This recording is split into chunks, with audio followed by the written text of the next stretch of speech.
con el gran propósito de estudiar la palabra del Señor. Hemos estado tocando una temática en 3 direcciones, pero al final un mismo resultado. Hemos estado hablando la situación de la vida y la muerte, en qué condición están los muertos, de eso hemos estado hablando.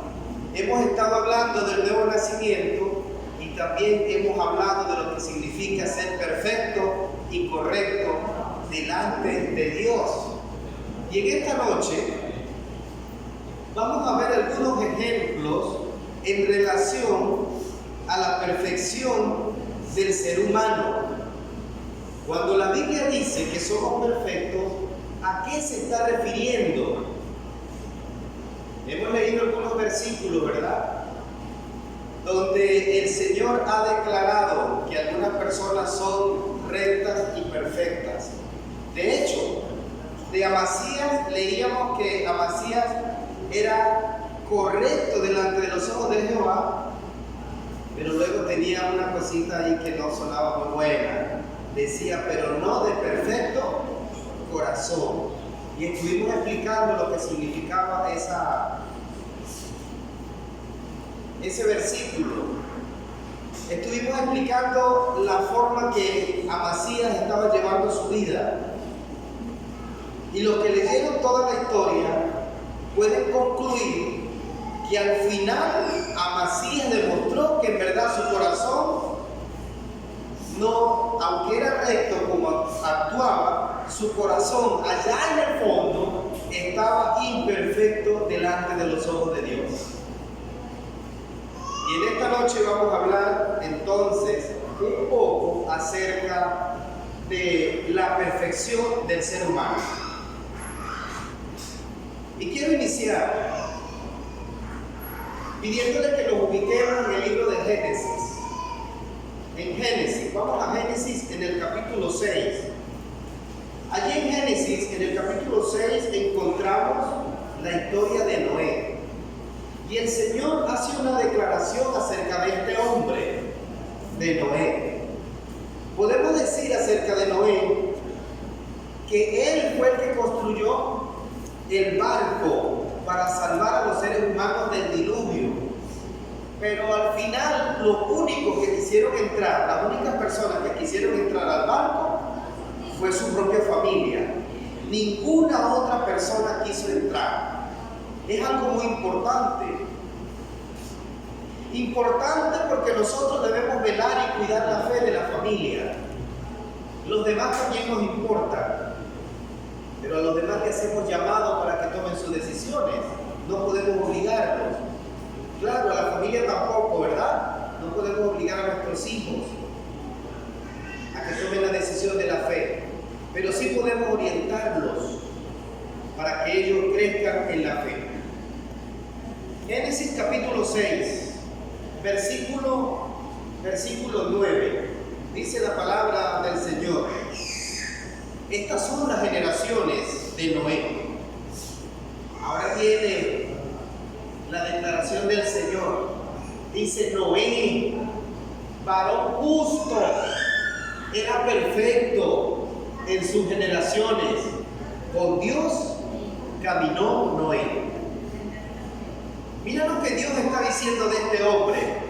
Está diciendo que dentro de las personas de su generación, en el tiempo que vivió Noé era destacado porque era una persona justa y perfecta. O sea, la perfección de Noé no se está comparando con la perfección de Dios, que son dos cosas diferentes. No podemos compararnos nosotros con la perfección o la santidad o la justicia de Dios. Dios nos compara a nuestro nivel. Y lo que está diciendo es que cuando él veía a Noé y veía a las demás personas, decía: no, Noé es un santo, es un varón justo, él es perfecto, él me está buscando de corazón, él es íntegro. Lo que Dios está diciendo es que el corazón de Noé, comparado al corazón de otros seres humanos, el de Noé tenía justicia y buscaba la perfección. No se estaba comparando con el corazón de Dios. Ahora podemos decir que Noé era justo porque mantenía una buena relación con Dios, una relación de amigos. Y era perfecto porque todo Noé, toda su familia, él la consagró a Dios. Si notamos lo que quiere decir el texto bíblico, Noé era justo porque actuó con Dios tomado de su justicia. Y era perfecto porque entregó toda su vida y su familia a Dios. No está diciendo que Noé no tenía pecado o no pecaba. Lo que está diciendo es que en su relación con Dios, Noé era muy amplio, era entregado por completo. Eso es lo que está diciendo. Si nosotros comenzamos a investigar la vida de Noé, vamos a encontrar algunos episodios donde él, al criterio nuestro, no fue tan perfecto como dice allí en las Sagradas Escrituras. Porque nosotros los seres humanos estamos juzgando algunos hechos o algunos acontecimientos de la vida de Noé, cuando Dios juzga el corazón y sus intenciones. Cuando leemos en el versículo 21, Génesis 6:21, dice las Sagradas Escrituras, o el capítulo 9:21, ¿verdad? Allí de Génesis, encontramos que dice, y bebió del vino. Noé bebió del vino y se embriagó. ¿Y qué hizo Noé cuando se embriagó? Y estaba descubierto en medio de su casa, de su tienda. O sea, Noé tomó tanto vino, tanto licor, que hasta perdió la ropa. Estaba en su casa como llegó al mundo. Entonces, ese hecho de Noé nos indica que no podía ser una persona perfecta. Pero es que nosotros estamos pensando en un episodio de la vida de Noé. ¿Y cuál es la diferencia de cuando Dios ve a una persona perfecta que comete errores a cuando ve a otra que es impía, es mala, que también comete errores?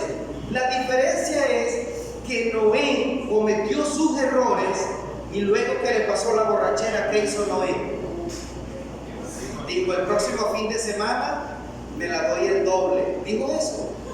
No, Noé lo que dijo fue, qué vergüenza, qué pena, hice pecar a mis hijos. Dios mío, ten misericordia de mí. Te entrego mi debilidad, te entrego mi pecado. Y entonces Dios, entendiendo que el justo, cuando peca, se siente inmundo, se siente pecaminoso, se siente que debe estar lejos de la presencia de Dios, pero también siente la necesidad de Dios y se arrepiente, y cuando le pide perdón a Dios, ¿qué sucede? Dios le perdona. Entonces Dios, al perdonarlo, ¿cómo lo ve? Como si nunca hubiese pecado. Entonces alguien pudiera pensar, pastor, entonces la vida cristiana es peco, me arrepiento y Dios me perdona. Y entonces estamos en peco, me hago cristiano, duro un tiempo, pero cuando llega mi cumpleaños lo celebro pues a mi manera o a la manera mundana. O cuando llega Semana Santa o Carnaval, o cuando llega diciembre, mi conducta, mi comportamiento es como una persona secular. Y entonces en enero vienen los 10 días de oración, me consagro, me ayuno, me arrepiento y Dios me perdona y continúo santo el resto del primer cuatrimestre del año, o de los primeros 2 meses, porque Carnaval viene enseguida en febrero. ¿Es eso lo que está diciendo la Biblia? No. Está diciendo que si cometió ese error, se avergonzó, se arrepintió, le pidió perdón a Dios y se propuso en su corazón que nunca más lo iba a hacer. Es posible que haya cometido otros errores, pero él se propuso en su corazón que ese error no lo iba a cometer más. Hasta pudo verlo repetido, volver a caer, vuelto a caer en la misma situación, pero con una decisión firme de no volver a caer. Ahora que la debilidad lo volvió a llevar, no sabemos eso de la historia de Noé. O sea, lo que quiero es que comprendamos que cuando Dios habla de una persona justa, no está diciendo que no tiene pecado, que es santo y apartado de todo el mal en la expresión de la palabra. Lo que está diciendo es que está luchando por alcanzar la gracia de Dios a tal punto que su vida al final, Dios diga, bueno, lo que tú estabas luchando y perseverando, yo lo voy a completar para que alcance la salvación. Amén. Eso es lo que está diciendo. Lo que está diciendo es, quien persevere hasta el fin en la lucha contra el pecado, ese alcanzará la salvación. Entonces podemos decir, como dicen las Escrituras dice, leímos claramente, ¿verdad? Cuando dice, estas son las generaciones de Noé. Noé, varón justo y perfecto en sus generaciones. Y dice, con Dios caminó Noé. Algo importante que debemos tomar en cuenta es cuando la Biblia habla de perfección, también tiene la palabra camino. Está diciendo, conmigo caminó Noé. El camino de la perfección. O sea, Noé estaba caminando, la dirección de Noé era hacia la perfección. ¿Saben ustedes que también aparece una historia en la Biblia de un hombre llamado Enoc que caminaba con Dios y también era perfecto? Pero un día caminó tanto con Dios y Dios lo observó tanto en su vida y le agradaba a Dios la vida de Enoc que Dios le dijo, mira chico, ya tú no puedes seguir aquí en este mundo, vamos conmigo. Y el Señor se lo llevó. El Señor le dijo, no chico, este mundo te queda pequeño, tú no puedes vivir aquí. Tu forma de vida, tu estilo de vida, tu manera de juzgar, tu manera de pensar, no concuerda con los mortales. Aunque eres un ser humano, tú estás a otro nivel conmigo. Vete, vamos para mi casa. Y así dice la Biblia que el Señor se llevó a Enoc. Eso es lo que dice la Sagrada Escritura en relación a la perfección. Cuando nosotros pensamos entregarnos a Cristo, a veces pensamos, ¿y si me equivoco? ¿Y si peco? ¿Y si me siento débil? ¿Y qué voy a hacer después? ¿Qué va a decir la gente? Hermanos, tenemos que pensar ¿y cómo Dios me verá si en mi debilidad, después que yo me entregue, vuelvo a caer? Yo quiero decirle que Dios lo que va a hacer es extender su mano para decirte, levántate hijo, aquí estoy yo, para apoyarte, que tú te levantes y puedas superar esa debilidad. Dios no es como los seres humanos. Los seres humanos condenamos, criticamos, incluso hasta la gente que queremos le hacemos daño con las críticas. Pero Dios no. Dios lo que quiere es que todos nos arrepintamos y alcancemos la salvación. Dios no nos ve como lo que somos. Dios nos ve como lo que vamos a llegar a ser en sus manos. Dios no ve el paquete de harina, Dios ve el pan. Dios no ve el ladrillo, Dios ve el edificio. Dios no ve al hombre pecador mortal, Dios ve al hombre transformado, disfrutando del cielo nuevo y de la tierra nueva, de la eternidad. Por eso Dios nos dedica tiempo. Por eso Dios llamó al humilde de este mundo, para que lo conozca y lo siga, porque los humildes le damos más oportunidad a Dios para que Él trabaje en nosotros, nos cambie y nos transforme. Podemos citar a la experiencia de otra persona. Vamos a citar a Abraham. La Biblia también habló de Abraham, que era una persona perfecta. Allí en Génesis, en el capítulo 17, Génesis 17:1 dice, era Abraham, ¿de qué edad era? de 99 años, casi 100, ¿verdad? 99 años, cuando le apareció Jehová y le dijo: yo soy el Dios Todopoderoso. ¿Y qué le dijo? Anda. Y en algunas versiones van a leer ustedes que dice andad, un mandato.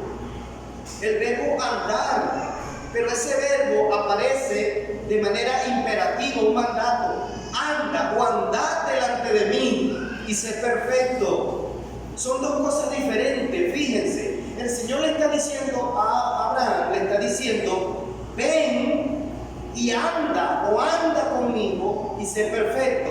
Y a Noé le dijo: Noé, camina conmigo en la perfección. Dicho de otra manera, Dios le está diciendo a Abraham: tú todavía no eres perfecto, pero ven y camina conmigo para que seas perfecto.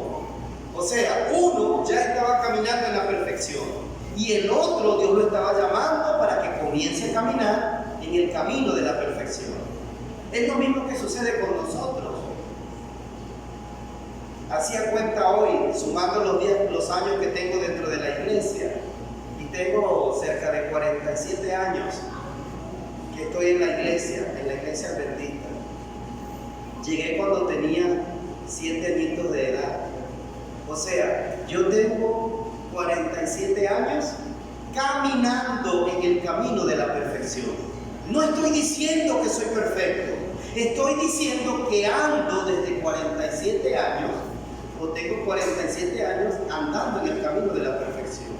Pero si alguien aquí tiene 10 años de bautizado, entonces tiene 10 años caminando en la perfección. Pero si alguien tiene 5 meses, tiene 5 meses caminando en el camino de la perfección. Y los que se bauticen el sábado, entonces el domingo tendrán un día caminando en el camino de la perfección. Eso es lo que está diciendo la Biblia cuando nos llama y dice: sé perfecto como tu Padre o mi Padre que está en los cielos es perfecto. O sea, lo que está diciendo el Señor es: no te desanimes cuando te veas. No te desanimes pensando que tú no puedes ser fiel en el camino de la fe. No te desanimes cuando pienses y veas los mandamientos y pienses que tú no puedes guardarlos. No veas los mandamientos. Ve a Dios, quien te va a transformar a tal punto que podrás estar en el camino de la perfección guardando los mandamientos. Eso es lo que Dios está diciendo cuando nos llama a la perfección. Podemos citar a otro personaje. Vamos a citar a Job. Buscamos el libro de Job en el capítulo 1, versículo 1. Podemos leer de Job que también el Señor hizo esta observación de este hombre. Dice: hubo en la tierra de Uz. ¿Qué hubo en la tierra de Uz? Un varón, un hombre llamado Job. ¿Cómo era este hombre? Era perfecto y correcto, era recto. ¿Y qué más era? Temeroso de Dios, apartado del mal. Ahora yo les pregunto a ustedes: ¿sería o será que Job se consideraba que no cometía pecados? ¿Será que Job podía decir: bueno, yo soy correcto, yo soy perfecto, yo soy temeroso de Dios, yo ando con Dios? ¿Saben ustedes que a Job le dio una gran enfermedad? Y llegaron sus amigos a consolarlo, pero en vez de consolarlo, lo estaban criticando y condenándolo, diciéndole: si tú estás enfermo es porque tu vida debe ser un desastre, tú debes estar pecando ocultamente, tú debes ser un impío, un cristiano, como dice la película aquella, un cristiano a la secreta, tú eres un medio cristiano. Eso le decían sus amigos y comenzaron a buscarle defecto a Job. Y en la historia bíblica dice que no encontraron nada de qué acusar a Job para decirle que estaba sufriendo la enfermedad porque era un hombre pecador. Sin embargo, cuando Job habló de sí mismo, Job no se consideró perfecto. Job aceptaba que él era un hombre pecador, que estaba en el proceso de ser cambiado y transformado por Dios. Si nosotros leemos en el capítulo 42, podemos leer allí en el versículo 6, en el libro de Job 42, 6, cuando Job se ve a sí mismo, él dice: por tanto, me aborrezco y me arrepiento en el polvo y la ceniza. Él está diciendo, aunque Dios dijo es perfecto y es correcto y es temeroso de mí, sin embargo, cuando Job se veía, decía: me aborrezco como soy, me lleno de polvo, de luto, me arrepiento de quien soy, decía Job viéndose. Pero Dios, ¿qué opinaba de él? Es perfecto y correcto y es temeroso mío. ¿Saben ustedes por qué una persona de la cual Dios opina así se ve de esa manera? Porque en ese momento Job se está comparando no con los hombres, Job se está comparando con Dios. Y cuando una persona se acerca a Dios, entonces allí sí comienza a ver todas sus imperfecciones. Pero cuando vemos el comportamiento, la conducta de otra persona, a veces decimos: no, yo soy un santo delante de este, yo soy un pan de Dios. Pero resulta que el modelo no es el otro hombre, el modelo no es las personas, y el modelo nuestro, ¿quién es? Es Cristo. Porque si nos fijamos de las personas, se nos va a pasar el tiempo y vamos a morir en nuestros pecados, porque las personas no son nuestro ejemplo. Sí nos motivan, y hay personas buenas que decimos: wow, me gustaría por lo menos alcanzar el nivel de fulano. De hecho, en la Biblia hay el apóstol Pablo que llegó a decirle a los hermanos de la iglesia, digo: bueno, hermano, ustedes no vayan como ser cristianos, imítenme a mí, pues. Imagínate cómo se sentía Pablo, ¿verdad? De entregado a la obra de Dios, que él dijo: imítenme a mí, porque yo voy a imitar ¿a quién? A Dios. Entonces Pablo, en su desespero, le dice a la iglesia: imítenme a mí. Entonces Pablo dice: ahora yo tengo que imitar ¿a quién? A Cristo. Y ese debe ser el trabajo de todo padre. Nosotros los padres debemos tomar fuerzas, sabiduría, pedirle a Dios sabiduría para imitar a Cristo, porque nuestros hijos nos imitan a nosotros. Para cuando nuestra esposa, nuestros hijos nos vean en nosotros que Cristo está obrando en nuestra vida, en nuestro diario vivir. Si citamos el ejemplo de otra persona, vamos a citar a David, el rey David. Vamos a ver cómo dice Primera de Crónicas, capítulo 22. Primera de Crónicas 22, versículo 8.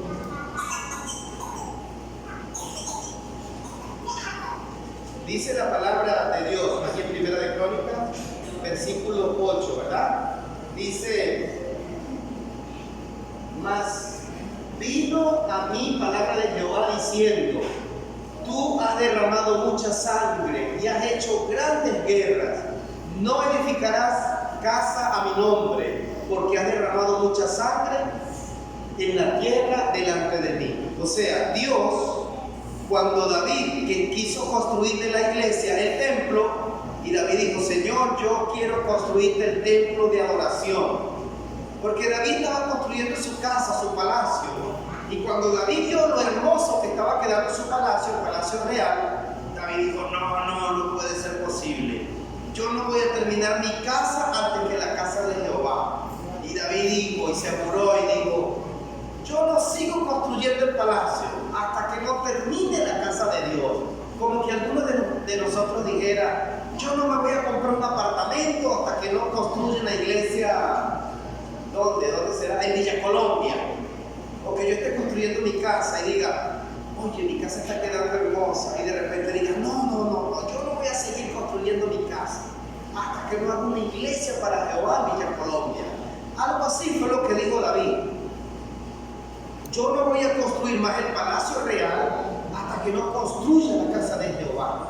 y le oró al Señor y le dijo: Señor, yo te voy a construir una casa. Gracias por lo que me has dado para construir mi palacio. Pero entonces Dios le respondió esto. Le dijo: no, yo no quiero una casa hecha de tus manos. Tú has derramado demasiado sangre. No, David, tú eres un matador, un matón, un guerrero que a quien ve por allí lo elimina. No, yo no quiero una casa hecha de tus manos. Entonces Dios le dijo: dile a tu hijo Salomón que sí, que él me construya la casa. Entonces David dijo: bueno, si Dios no quiere la casa hecha de mis manos, yo voy a dejar que mi hijo Salomón la construya.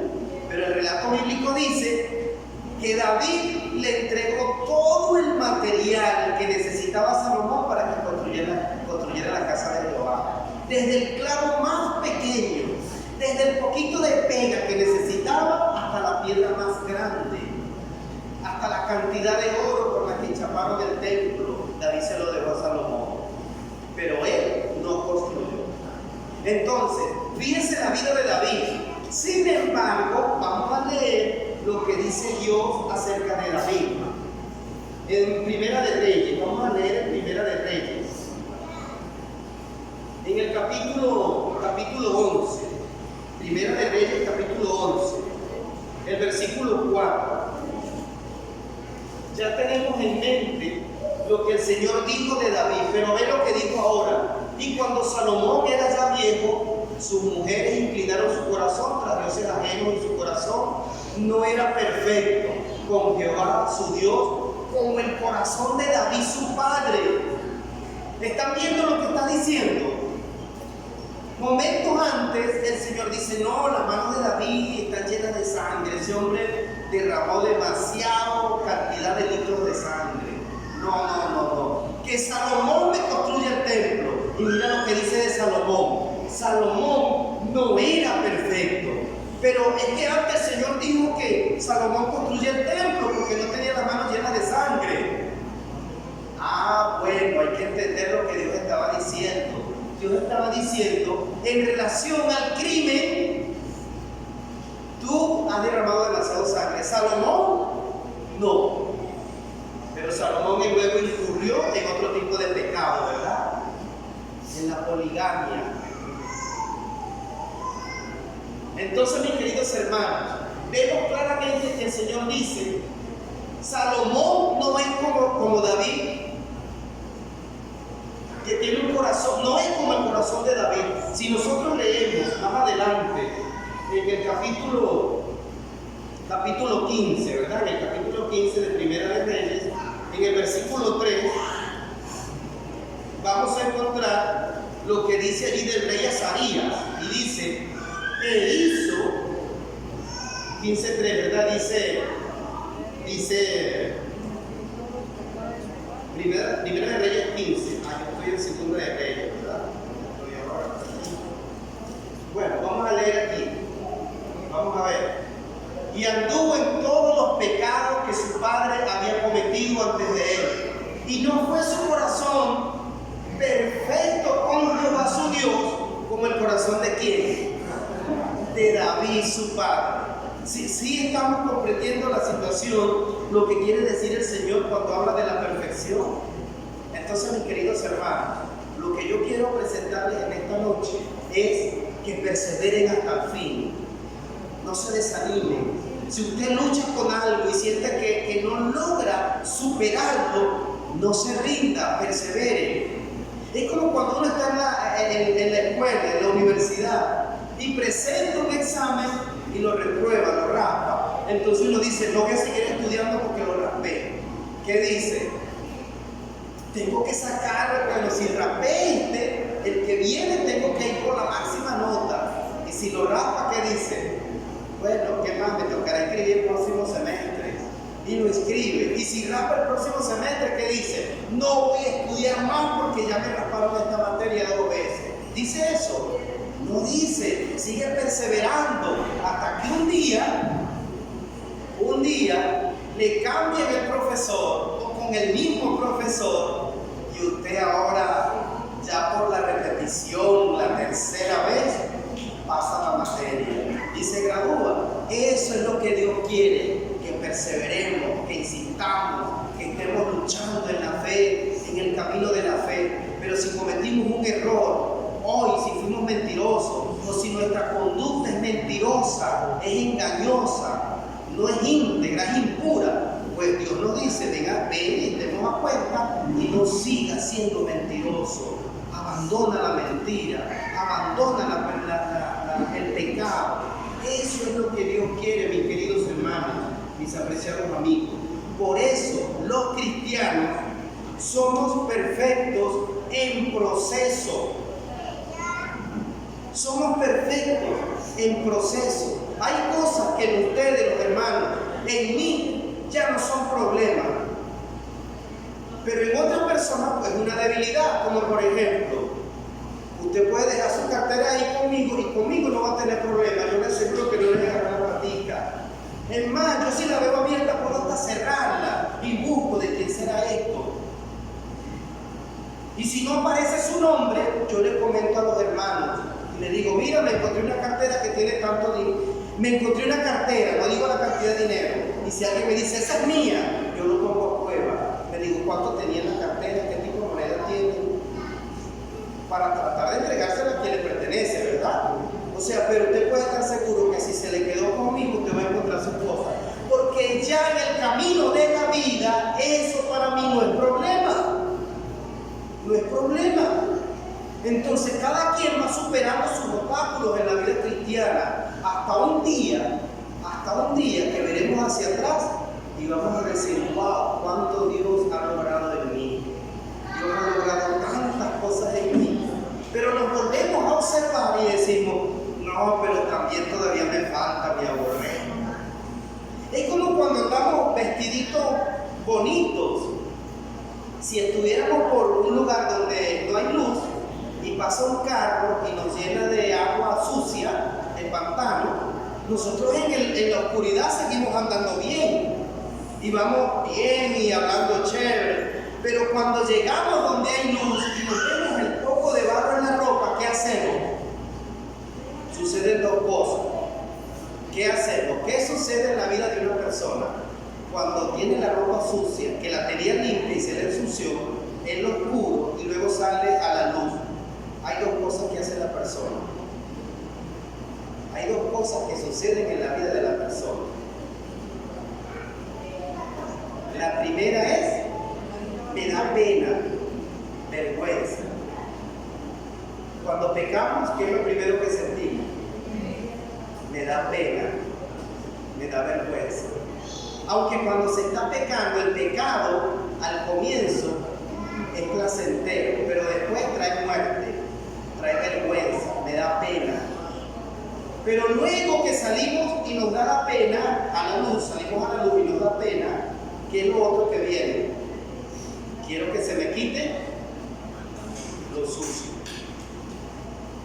Eso, lo primero es me da pena. Y lo segundo, quiero que se me quite lo sucio. ¿Qué buscamos para que se nos quite lo sucio?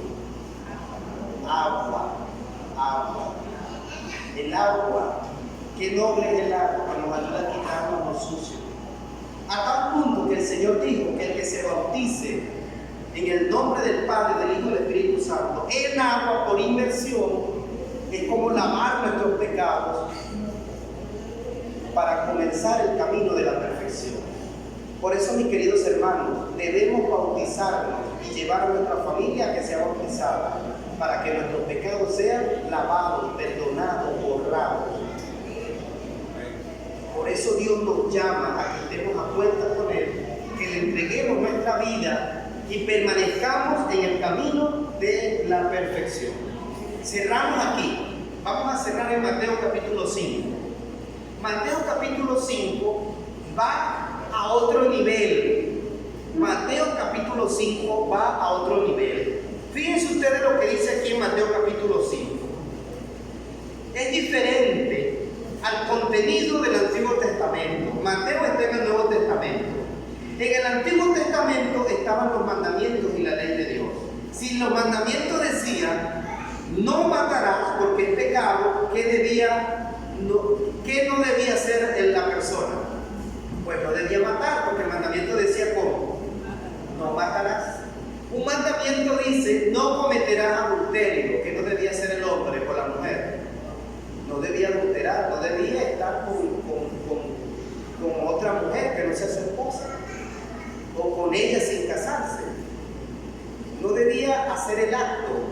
Pero en el Nuevo Testamento las cosas cambian.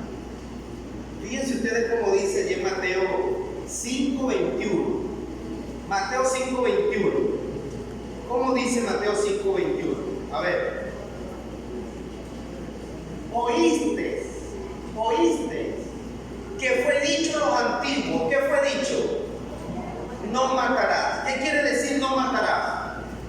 No matarás es quitarle la vida a otro, apretarle el cuello hasta que deje de respirar, o darle, qué sé yo, una pedrada en el cráneo y se le quita la vida. Entonces, en el Antiguo Testamento es no le quites la vida. Y en el Nuevo Testamento es cualquiera, ¿cómo?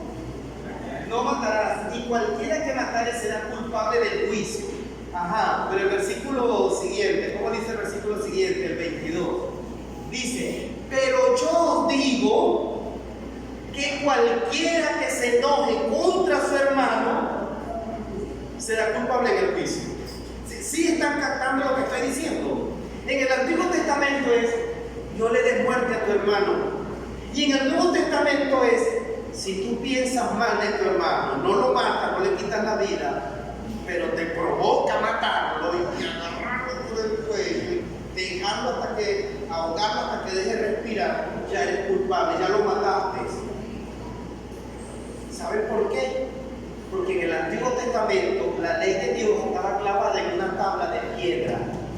Y en el Nuevo Testamento Dios quitó la tabla de piedra y clavó su ley, sus mandamientos, ¿saben dónde? En el corazón, en el pensamiento. Es diferente. En el Antiguo Testamento los mandamientos eran la constitución del país. El rey y el Congreso, a cualquiera que quebrantaba un mandamiento, lo iban a buscar a su casa y lo apedreaban, lo mataban. El gobierno. Pero en el Nuevo Testamento ya no pertenecen las leyes al gobierno, aquí a Miraflores, al Estado, al Código Procesal Penal. Eso no aparece, aunque hay leyes que se aparecen. No debemos cometer homicidios. Pero con relación a Dios, en el Nuevo Testamento, Dios dice, tenemos que ir a otro nivel. La perfección ya debe pasar de la parte física a la parte ¿qué? Mental, espiritual. Y entonces dice, cualquiera que dice que se enoje contra su hermano será culpable del juicio, y cualquiera que diga necio a su hermano será culpable del concilio, y cualquiera que le diga fatuo quedará expuesto al infierno de fuego. Entonces, nos damos cuenta a qué se refiere el Señor cuando está hablando de perfección. Ahora nosotros tenemos que luchar para agradar a Cristo. Bueno, en matar ya eso fue superado, nosotros no andamos matando a nadie, pero en pensar en matar a alguien tenemos que pedirle perdón a Dios. Y hay otro versículo que dice, ¿verdad? Creo que es el versículo 27 y 28. ¿Cómo dice el 27 y 28? Dice, oíste que fue dicho que no cometerás adulterio. ¿Y qué más dice el 28? Pero yo os digo que cualquiera que mira a una mujer para codiciarla, ya está listo. O sea que tenemos que pedirle perdón a Dios hasta por pensamientos pecaminosos que tenemos, ¿verdad? ¿Y por qué puede un hombre pensar o codiciar a una mujer cuando la ve por allí y dice, wow, qué creación tan bonita? Las mujeres son creación de Dios, pero ¿con qué sentido lo dice? ¿Qué es lo que está pensando? Entonces el Señor censura y dice, eso es pecado. Porque Dios ha ido trascendiendo la perfección en el ser humano, que ahora Dios solo quiere que no pensemos ni en hacerle daño a alguien, porque en el cielo nuevo y en la tierra nueva no va a haber mal ni de pensamiento. Todo lo que vamos a vivir va a ser bueno en gran manera, como fue Adán cuando Dios lo creó en el jardín del Edén. Entonces, mis queridos hermanos, mi apreciada iglesia, quiero decirte en esta noche, no te desanimes, predica el Evangelio Y si te consigues a alguien que dice, no, eso es muy difícil para cumplirlo, ustedes se engañan porque no hay nadie que sea santo y perfecto y obedezca la palabra de Dios. Hermano, cuéntale que para Dios somos perfectos desde el momento que nos bautizamos. Solo que somos perfectos en un proceso. Que Dios te bendiga, que Dios te guarde y que Él te ayude a pasar la próxima semana a otro nivel de vida espiritual. ¿A cuánto les gustaría que Dios los vea como una persona recta y perfecta? ¿A cuánto? Bueno, los que se bautizaron ya Dios los está viendo así. Si usted no se ha bautizado, déle la oportunidad a Dios que Dios comience a verlo así. Porque Dios comienza la vida nueva en una persona después que se bautiza. Les pido que se pongan en pie y vamos entonces a orar para decirle al Señor que nos guíe en el camino correcto, el camino de la perfección. Oramos.